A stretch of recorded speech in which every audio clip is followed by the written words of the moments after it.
பல நூற்றாண்டுகளுக்கு முன்பு உலகெங்கிலும் இருந்த அல்கெமி ஆய்வாளர்கள் ஒரு தேடலில் இருந்தார்கள். சாதாரண உலோகங்களை விலைமதிப்பற்ற தங்கமாக மாற்ற முடியுமா என்பதே அந்த தேடல்.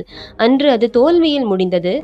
ஆனால் 2026ஆம் ஆண்டு ஏப்ரல் மாதம் தமிழகத்தின் கல்பாக்கம் கடற்கரையில் அந்த ரசவாதம் நிஜமாகி இருக்கிறது. இந்திய விஞ்ஞானிகள் ஒரு அதிசய இயந்திரத்தை இயக்கியிருக்கிறார்கள். இது வெறும் மின்சாரம் தயாரிக்கும் இயந்திரம் அல்ல. இது தனக்கு தேவையான எரிபொருளை தானே உற்பத்தி செய்து கொள்ளும் ஒரு அதிசய அணு உலை. இதன் பெயர் PFBR, prototype fast breeder reactor. உலகின் மிகச்சில நாடுகளுக்கே சொந்தமான இந்த தொழில்நுட்பத்தை இந்திய விஞ்ஞானிகள் கல்பாக்கத்தில் வெற்றிகரமாக செயல்படுத்தியுள்ளனர். PFBR ஏன் இவ்வளவு முக்கியம்? கல்பாக்கத்தில் நடந்த இந்த சாதனை இந்தியாவின் எரிசக்தி எதிர்காலத்தை எப்படி மாற்றப் போகிறது? வாருங்கள் அந்த ரகசியத்தை அவிழ்ப்போம். பொதுவாக நாம் பயன்படுத்தும் வாகனங்களுக்கு பெட்ரோல் தீர்ந்துவிட்டால் மீண்டும் நிரப்ப வேண்டும். அணு உலைகளும் அதுபோலத்தான் செயல்படுகின்றன. யுரேனியம் என்ற எரிபொருளை பயன்படுத்தி அவை வெப்பத்தை உருவாக்குகின்றன. ஒரு கட்டத்திற்கு பிறகு அந்த எரிபொருள் தனது செயல்திறனை இழந்து ஸ்பென்ட் ஃபியூவல் என்ற அணுக்கழிவாக மாறுகிறது. ஆனால் கல்பாக்கத்தில் உள்ள இந்த ஃபாஸ்ட் பிரீடர் ரியாக்டர் மற்ற அணு உலைகளிலிருந்து முற்றிலும் மாறுபட்டது. இது ஒரு மேஜிக் ஸ்டவ் போன்றது. நீங்கள் 1 கிலோ விறகு போட்டு சமைத்தால் சமைத்து முடிக்கும் போது உங்களுக்கு 2 கிலோ விறகு கிடைத்தால் எப்படி இருக்கும்? அதுதான் பிரீடர் தொழில்நுட்பத்தின் அடிப்படை யோசனை. இந்த அணு உலையின் மையப்பகுதியில் புளூட்டோனியம் மற்றும் யுரேனியம் கலந்த சிறப்பு எரிபொருள் பயன்படுத்தப்படுகிறது. அதை சுற்றி நேரடியாக அணு எரிபொருளாக பயன்படுத்த முடியாத யுரேனியம் 238 அடுக்கப்பட்டுள்ளது. அணு உலை இயங்கும் போது அதிலிருந்து வெளிவரும் வேகமான நியூட்ரான்கள் இந்த யுரேனியம் 238ஐ புது புளூட்டோனியமாக மாற்றுகின்றன. அதாவது இந்த உலை வெறும் மின்சாரம் மட்டும் தயாரிக்கவில்லை, அது புதிய அணு எரிபொருளையும் உருவாக்குகிறது.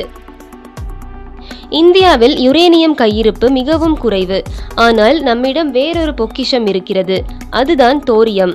இந்த தோரியத்தை நேரடியாக எரிபொருளாக பயன்படுத்த முடியாது. அதை மாற்ற ஒரு பாலம் தேவை. அந்த பாலம்தான் இந்த PFBR. இந்த அணு உலையை இயக்குவது சாதாரணமான காரியமல்ல. பெரும்பாலான அணு உலைகளில் வெப்பத்தை கட்டுப்படுத்த தண்ணீர் பயன்படுத்தப்படுகிறது. ஆனால் ஃபாஸ்ட் பிரீடர் ரியாக்டருக்கு அது போதாது. காரணம், தண்ணீர் அணுவினையில் உருவாகும் வேகமான நியூட்ரான்களை மெதுவாக்கிவிடும். அதனால்தான் கல்பாக்கத்தின் PFBRல் திரவ சோடியம் எனப்படும் விசித்திரமான உலோகம் பயன்படுத்தப்படுகிறது. சாதாரண வெப்பநிலையில் சோடியம் ஒரு திட உலோகம். ஆனால் அணு உலையின் அதிக வெப்பத்தில் அது தண்ணீரை போல வேகமாக ஓடும் திரவமாக மாறுகிறது. இதிலுள்ள சவால் என்ன தெரியுமா? இந்த திரவ சோடியம் காற்றுடன் அல்லது தண்ணீருடன் லேசாக தொடர்பு கொண்டால் கூட பெரும் பாதிப்பை உருவாக்கும். இப்படிப்பட்ட மிக சிக்கலான மற்றும் அபாயகரமான தொழில்நுட்பத்தை பாதுகாப்பாக கையாள்வதில் இந்திய விஞ்ஞானிகளும் பொறியாளர்களும் உலகின் மிக முன்னேறிய அணு தொழில்நுட்ப நாடுகளின் பட்டியலில் இந்தியாவை நிறுத்தியுள்ளனர். பல நாடுகள் இந்த தொழில்நுட்பத்தில் பெரிய சவால்களை சந்தித்த நிலையில் இந்தியா இன்று அதை வெற்றிகரமாக செயல்படுத்தி காட்டியுள்ளது. இந்தியாவின் அணுசக்தி திட்டத்தின் பின்னால் ஒரு மிகப்பெரிய கனவு இருந்தது. இந்தியாவின் அணுசக்தி தந்தை ஹோமி ஜே பாபா எரிசக்திக்காக இந்தியா எப்போதும் மற்ற நாடுகளை சார்ந்திருக்க கூடாது என்று நினைத்தார். அதற்காகவே அவர் ஒரு நீண்ட கால 3 கட்ட அணுசக்தி திட்டத்தை உருவாக்கினார். முதற்கட்டம், இயற்கையாக கிடைக்கும் யுரேனியத்தை பயன்படுத்தும் சாதாரண அணு உலைகள்.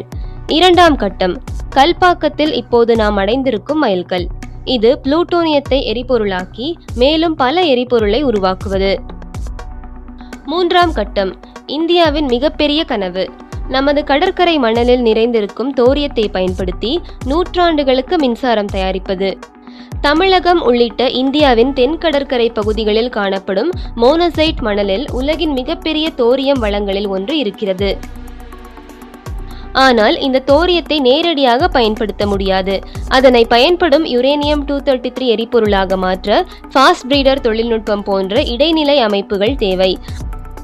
அதனால்தான் கல்பாக்கத்தின் PFBR இந்தியாவின் தோரியம் எதிர்காலத்திற்கான முக்கியமான பாலம் என்று அழைக்கப்படுகிறது. இந்த அணு உலையின் வெற்றி இந்தியாவை தோரியம் அடிப்படையிலான 3ஆம் கட்ட அணுசக்தி யுகத்திற்கு கொண்டு செல்லும் மிக முக்கியமான அடியாக பார்க்கப்படுகிறது. ஏப்ரல் 6, 2026 கல்பாக்கத்தில் அந்த வரலாற்று சிறப்புமிக்க தருணம் நிகழ்ந்தது. பல தசாப்தங்களாக ஆயிரக்கணக்கான இந்திய விஞ்ஞானிகள் மற்றும் பொறியாளர்கள் உழைத்த அந்த PFBR அணு உலை முதல் முறையாக கிரிட்டிகாலிட்டி நிலையை எட்டியது. அதாவது இந்த இயந்திரம் இப்போது தானாகவே இயங்க தொடங்கியது. அந்த அணு உலையின் உள்ளே தானாக தொடரும் கட்டுப்படுத்தப்பட்ட அணுசங்கிலி வினை வெற்றிகரமாக தொடங்கியது. இது வெறும் ஒரு தொழில்நுட்ப சோதனை வெற்றியல்ல, இந்தியாவின் 3 கட்ட அணுசக்தி கனவில் மிக முக்கியமான கதவு திறக்கப்பட்ட தருணம் அது. இந்த சாதனையின் மூலம் முழுமையாக செயல்பாட்டுக்கு வந்த பிறகு ரஷ்யாவிற்கு அடுத்தபடியாக வணிக ரீதியான ஃபாஸ்ட் பிரீடர் ரியாக்டர் தொழில்நுட்பத்தை இயக்கும் உலகின் 2வது நாடாக இந்தியா மாற உள்ளது.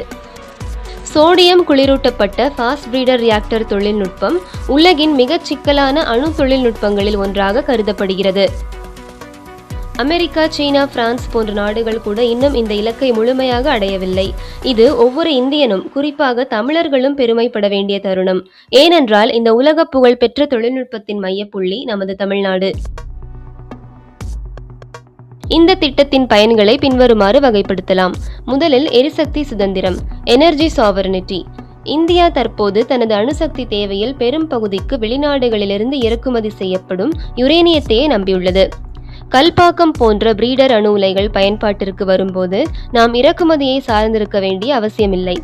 நம்மிடம் உள்ள தோரியம் இருப்புகளை முழுமையாக பயன்படுத்தினால் அடுத்த 500 முதல் 600 ஆண்டுகளுக்கு இந்தியாவுக்கு தடையற்ற மின்சாரம் கிடைக்கும். அடுத்தது ரசாயன மாற்றம் மற்றும் எரிபொருள் பெருக்கம், ஃபியூவல் பிரீடிங். இதன் மிக முக்கியமான பயன் எரிபொருள் உற்பத்தி. ஒரு அணு உலை இயங்கும் போது அது எரிபொருளை எரிப்பது மட்டுமல்லாமல் பயன்படுத்த முடியாத யுரேனியத்தை, அதாவது யுரேனியம் 238ஐ பயன்படுத்தக்கூடிய புளூட்டோனியம் 239ஆக மாற்றும். இதன் மூலம் ஒரு அணு உலைக்கு தேவையான எரிபொருளை அதுவே தயாரித்துக் கொள்வதால் மின்சார உற்பத்தி செலவு நீண்ட காலத்தில் பெருமளவு குறையும். மூன்றாவது சுற்றுச்சூழல் பாதுகாப்பு, ஜீரோ கார்பன் எமிஷன். காலநிலை மாற்றத்தை எதிர்கொள்ள இது மிகச்சிறந்த தீர்வாகும். நிலக்கரி மின் நிலையங்களைப் போலல்லாமல் இதில் நச்சு புகையோ கரியமில வாயுவோ வெளியேறாது. சாதாரண அணு உலைகளை விட ஃபாஸ்ட் பிரீடர் உலைகளில் அணு கழிவுகள் மிக குறைவாகவே உருவாகும். ஏனெனில் அந்த கழிவுகளையே இவை மீண்டும் எரிபொருளாக மறுசுழற்சி செய்து கொள்கின்றன. நான்காவது மலிவான மின்சாரம், காஸ்ட் எஃபெக்டிவ் பவர். ஆரம்ப கட்ட கட்டுமான செலவு அதிகமாக தெரிந்தாலும் செயல்பாட்டுக்கு வந்த பிறகு இதன் மின்சார கட்டணம் மிக குறைவாக இருக்கும். சோலார் அல்லது காற்று மின்சாரம் போலல்லாமல் இது வருடம் முழுவதும் 24 மணி நேரமும் சீரான மின்சாரத்தை, அதாவது பேஸ் லோட் பவரை வழங்கக்கூடியது. இது தொழிற்சாலைகளின் வளர்ச்சிக்கு மிக அவசியமானது. ஐந்தாவது உலகளாவிய தலைமை மற்றும் தொழில்நுட்ப ஏற்றுமதி. இந்த தொழில்நுட்பத்தை முழுமையாக செயல்படுத்தினால் இந்தியா அணுசக்தி துறையில் உலக நாடுகளுக்கு வழிகாட்டியாக மாறும்.